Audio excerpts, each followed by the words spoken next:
Now, I am joined in the studio by our sports reporter Pashkar Moodliar and rugby writer Sbu Mjikeliso. Gentlemen, thanks for coming in tonight. Good to have you here. And just before I do begin the discussion, I just want to remind our viewers that you can be part of the conversation tonight by calling us on 011 542 2186. You should actually save that number on your cell phone so you've got it kind of like a speed dial thing going there. 011 542 2186. Now, while we wait for our first opinion to come through, something I want to show the two of you, we'll bring it up on the screen here. Heinrich Brussow comes in at number 6 for the Springboks, but they were, and he was called in from Japan, but there were players at home who may have been brought in. I'll start with you, Sbu. Guys like Sbu Mjikeliso, for example, at the Stormers, who's been superb for his franchise. Why do you think he's been overlooked?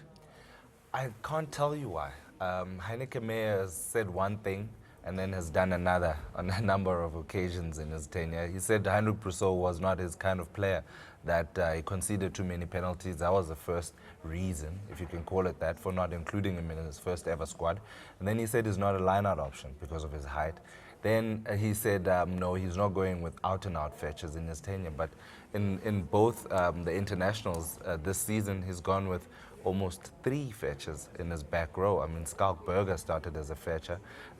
Francois Lowe and Marcel Coetzee are open-siders. So, I mean, it's a bit of doing one thing and saying another for me. I want to talk a bit more about fetchers, because even in the Jake White era, and then Peter de Villiers, now Heinrich Brussow, it almost seems like Bok bosses have been reluctant to go with a fetcher. Why do you think that is? Jake White got lucky because he had Schalk Burger, who has the imposing height advantage, and also Jake White had 5 line-out options to pick from. He had Juan Smith, he had, when PSP broke through, he was very, very good at the back of the scrum, and then he had obviously Buckies and Matfield. So Jake White really did have a good squad to pick from, and he could attack teams from various fronts. I think Heinrich Brussow needed to be a little bit more creative with the loose forward options. I mean, leaving out Sbu Mjikeliso, who's been in decent form for the Stormers this year, is sending a very, very bad message to some of the players that are trying to fight and get a game in there. Leaving out Oupa Mohoje, and he would have gone with a conventional 6, 7, and 8, and have Schalk Burger at 8, have Mohoje at 7. Might have even had Warren Whiteley starting at the back of the scrum and Schalk Burger in his more comfortable number 7 role. All of these are conventional options available to Meyer, and none of them were taken. He's gone with the unconventional. Pashkar, I want to bring you in here, talking about Mohoje. Why do you think he would have missed out? Actually, we were talking off air, and you know, the whole loose trio argument seems to baffle me as well.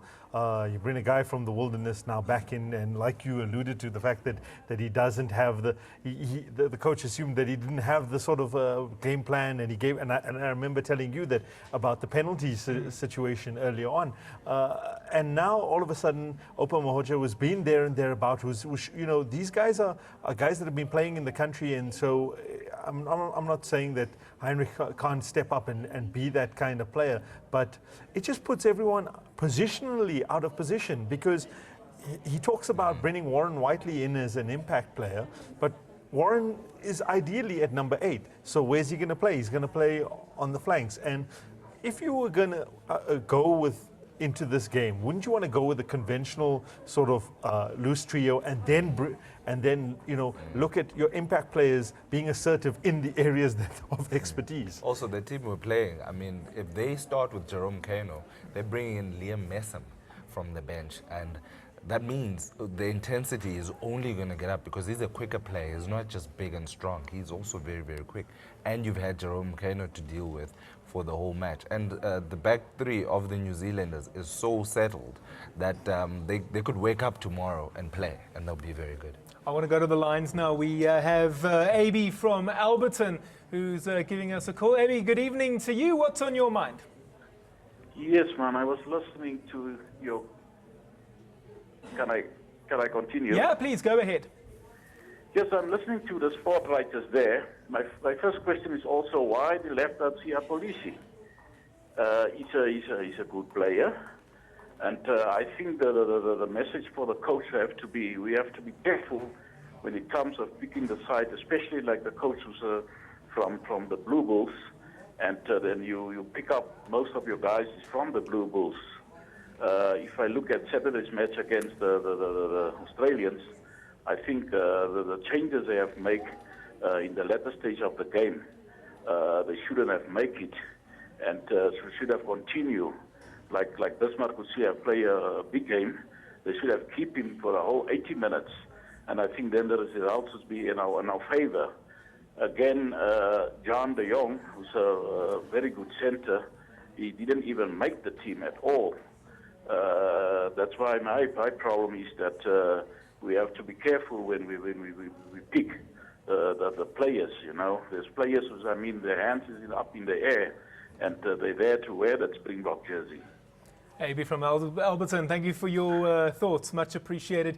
You can also call us if you're at home and want to add your voice to the conversation on 011 542 2186. How much of a problem do you think that is, Pashkar? That's this perception that a former Bulls coach is surrounding himself by a Bulls coaching staff. We know that there's a number of staff members who came from the Bulls with him and supposedly favouring Bulls players in his squads. I think, you know, to be fair to any particular coach, I think coaches look at players that they've either known or have played with, or have coached. Jake White was key in that. For example, he picked players that he would have worked with before. And I don't know about whether you're having a backroom staff, whether it's a Bulls strategy or whatever. But in essence, you shouldn't be playing franchise rugby at national level. And it doesn't matter whether you're a Bulls backroom staff or you're a Lions or you're or the Sharks. It's called a test for a reason. So you play it at that level to test all facets of the game. And South Africans, I think, have been calling for running rugby. We've been calling for that to happen, and you've got to start putting in players that are link men. And even in our loose forwards, we've got to have players that are link men that can combine with the backs. I don't think our starting lineup in the loose trio this weekend is going to do justice to trying to play that expensive game. Although we know Skulk is amazing, don't get me wrong. I just don't think at eighth man it's his necessary preferred position. And we've got other players that are talented. And Sbu Mjikeliso, I don't see why he hasn't had an opportunity, and Opa Mohoja, I don't see why. I have no answer to the viewers why those players aren't being considered when you take someone who has been in hiatus for a long time. And I hope for Heinrich's own personal game that he comes off, and he comes off well. But then what happens? Is he going to be out in the next game? Is he not going to play? There seems to be a level of no continuity with the Springboks currently. All right, just before we continue, let's go to the lines again. We've got a caller from Boksburg this time round. Elan, good evening to you. What's on your mind tonight? Sorry, it's not Elan, it's Dylan. I beg your pardon, Dylan. Much apologies. Please forgive me. What's your thoughts this evening? Sorry, I would just like to address the whole thing of Heinrich Meyer being more, like the whole thing was mentioned of him being an ex-Bulls coach and taking preference to the Bulls players. I think it's more a thing of, like, if you look at in today's day and age of rugby, it's more about combinations. You can have the best inside 10th in the world playing with the best outside 10th in the world, but if they don't know and understand each other, for example, then they understand.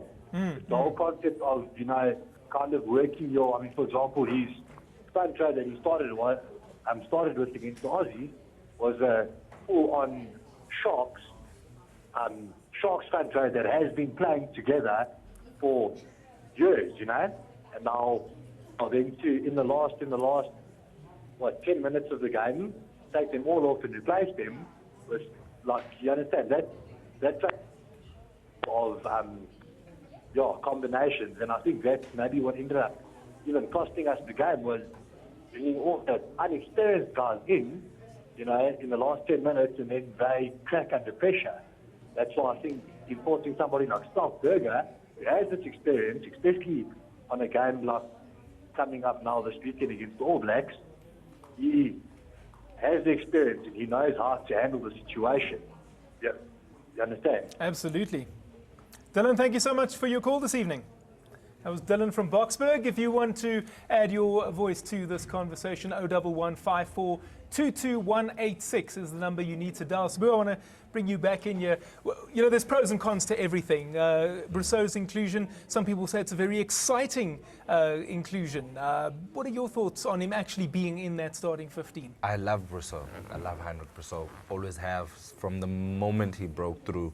I've always felt that a Springbok team with Heinrich Brussow in it's always got a chance to win, not just on the back foot. With Heinrich Brussow there, you give the opposition something to think about, which is something that sort of lacked in Meyer's teams, that X-factor player, the player that can do anything, that can go off the script completely.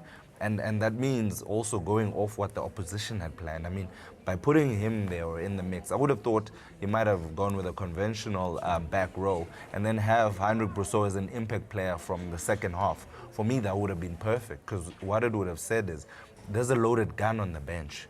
And whatever New Zealand do, they better do it quickly and get as many points as they can, because that means they won't get flow of the ball as soon as we bring in Heinrich Brussow there. That ever-present threat, for me, would have been a much smarter move than getting him in there, because within 30 minutes, the All Blacks are going to figure him out.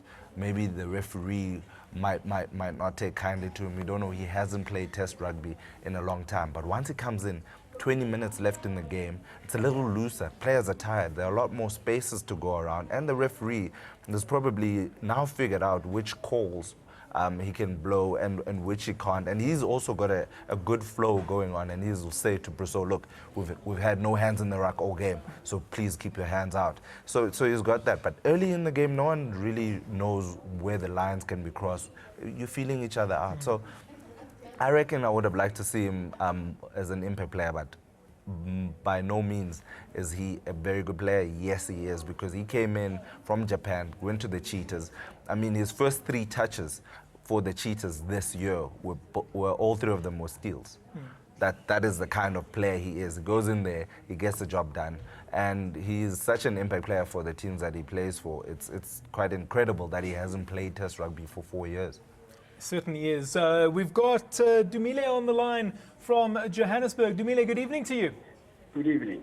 Tell me, what is your thoughts? What are your thoughts?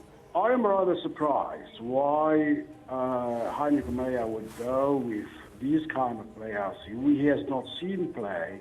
I read the letter yesterday in one of the newspapers. It was the best letter I've ever read. Why do you bring players from a league that is below par from Japan to come and play for the Springboks? I find that mind-boggling. I don't care who Brussow is, but Brussow has not played rugby at this level for a number of years. I find it absolutely disgusting and strange why people like Sia Kolisi are not in that team, why he goes with all of these old players. And I think this guy is making a mistake, is making a big mistake. There is no way you can get to the World Cup quarterfinal with these kind of players that are injured in 18 minutes before in the match. They are injured. I don't understand. Why didn't you learn the lesson over the weekend? Matt Field got injured 18 minutes to the match. I don't understand. What is he trying to do? I've never seen this kind of coach in my life. He seems to be a kind of coach like Neely Smith in the 80s. I don't understand where he comes from. What are you saying? How do you bring a player who has not played at this level for about 2 years? I don't understand. Dumile, can you confirm for us your surname's Mateza? Yes, I am. It's good to speak to you again, Mr. Mateza. Okay. Thank you so much for your opinion. Much appreciated. I want to bring you in there, Pashkar, something that Dumile pointed out there. Bringing in a player from Japan, he's been overseas for so many years. Would you say that his form over there, regardless of how good it may have been, that could actually be a concern, especially when it comes to things like intensity now coming into a Springbok side? Well, there's two trends of thought here. We know what the Japanese league offers in terms of player quality. We know what they offer in terms of less time spent on the field. So there's two trends of thought here. One, he hasn't played enough. Is he going to be sharp enough? Or two, he hasn't played enough. His body's well rested, and he will be sharp enough. And it depends which choice you subscribe to. I like to think that and I'm sharing the sentiments with my colleague here, that Heinrich has the potential to be explosive, and he has that potential. There's no doubt in my mind. Having said that, you got to look that up against guys that have been playing high impact rugby day in and day out. And as much as he is talented, do these players not deserve their time to don in the green and gold and show their potential? I think the caller there alluded to the fact that we're not disputing his talent. The league might be less strenuous, but it doesn't mean that he doesn't have the talent. For me, you got to go with the guys, though, that have been in the hard battles and the bruises. Those are the guys that win you your games. Those are the guys that make the difference. And Heinrich then comes on as an impact player, and wow, how explosive is that's going to be. I mean, you alluded to Messam being on the bench. When they bring him on, he's going to be that kind of player that's going to run and bulldoze over us. And the tact of throwing him in there might be to see, I want to see what he can do, what lines he can run, how effective is he going to be as a fetcher? Is he going to get penalties? It just seems that we're heading into a World Cup and we're trying combinations and testing combinations now. And time is running out. Yeah. Time is fast let's go to Cape Town. Joe joins us on the line now. Joe, good evening to you. What do you have to say? Yeah, hi there. Look, I mean, maybe I'm a little bit biased being a province supporter and all. Nothing wrong with that. But I must say, I feel sorry for Sbu Mjikeliso. I've watched the guy on TV. I've watched him live at Newlands, and he's played out of his skin this season. He's consistent. He's strong. He's a fetcher. He's got everything you need from a loose forward. And I don't know if it's really sending the right message out to our guys. Especially when we're looking at trying to transform the game and trying to bring on quality players of colour. I feel sorry for the guy personally. That's what it comes down to. And you know what? I really hope Heinrich Brussow proves everyone wrong on the weekend and we win. But I just really think that Mayor should be looking at bringing a guy like Mjikeliso in and saying, we recognise your talent, we recognise your potential and your hard work over this period. Joe from Cape Town, thank you for your thoughts. 01154 22186 is the number if you want to add your voice to this discussion. Something interesting that Joe touched on there, transformation, Sbu Mjikeliso. We mentioned Sia. We've also mentioned Sbu Mjikeliso as a second option, yet Mayer's gone for Heinrich Brussow. All things being equal, it becomes a bit of a colour issue once again, that nasty topic rearing its ugly head again, doesn't it? I'll be honest, Mayor hasn't done much to quieten down that topic. In fact, I'd go as far as to say that he's made a few selections that might flare up the transformation debate even a whole lot more. I mean, the black players that are looking for Springbok places, seems like they have to go through hoops, they have to go through rings of fire, they have to go through bridging courses, and the white players that just jump in. I'll give you the example of Lionel Mapu and Jesse Creel. The Lionel Mapu had played outside centre all season long and deserved a shot in the back line against the World 15. But Mayor chose a 21-year-old who played at fullback. Yes, Jesse Creel's a brilliant player. I love Jesse Creel. He's a great player. I think he has unbelievable potential. And having seen him play against Australia, I have no doubt he's going to be great. But you had a player that played his best rugby at 13. You needed a 13, but you brought in a 15 to play 13. It just sends a horribly wrong message. And right now, with the flanker situation, you've got two fit flankers who played Springbok rugby, who played very, very well. Opa Mohoja was part of the Cheetahs team in his breakthrough year that went on to the playoffs. I mean, he's been in and around the box squad for a while now. And I'm sure he must be sick and tired of his name being brought up every time there's a transformation debate. He just wants to be looked at as a blindside flanker who can go out there and do a job. And I think he can do that job. Same as Sbu Mjikeliso. I mean, for him to get his debut, he had to wait and wait and wait and wait on the sidelines, whereas Marcel Coetzee got his debut first up in in Mayer's first didn't take ever very squad, long, did and it? he started. Sbu, I need to stop you there. We're running out of time.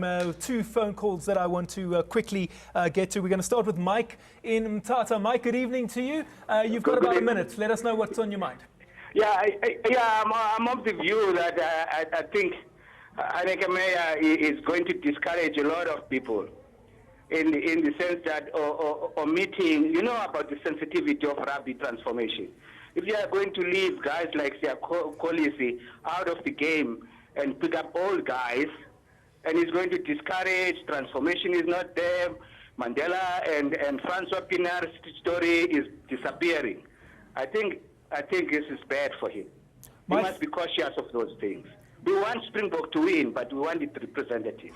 Mike, thank you so much for your opinion. I appreciate it. Thank you for your time. And then lastly, Wayne, I apologize that we are running out of time. So if you can quickly tell us what's on your mind from Midrand tonight. And then lastly, Wayne, I apologize that we are... Can you turn your TV down, please, mate? Good night. Hello? Hi, Wayne. Go ahead. How are you? Good on yourself. Go ahead. What's on your mind? All right, man. You see, my problem with the decisions Heinrich Meyer make is really pointless, because of these old guys that is they got that 80% injuries through the whole year and over the years. Why doesn't select fresh guys that is here in South Africa that was playing Super Rugby? Those guys is missing. What is his story? So I would rather think he must choose those guys that is fresh, rather bring in guys from overseas that is already on the injured list. Wayne, I have to stop you there. Thank you so much for your time. I really appreciate it. Thank you for calling in. And sorry we had to cut you off there. Gentlemen, we're out of time. Very quickly, in one word, what's the score on Saturday? Oh, geez. I'll go with 25-16, and I'm going to go for the visitors, actually. Sbu? I'll go 32-18 to the visitors. Sbu and Pashkar, thank you so much for coming in tonight. Really appreciate it. And that is where we have to wrap it up. We're out of time. Thank you so much to everybody who gave us a call. And we look forward to taking the story forward as the week progresses. This has been ANN7 Prime. You have a lovely rest of your evening.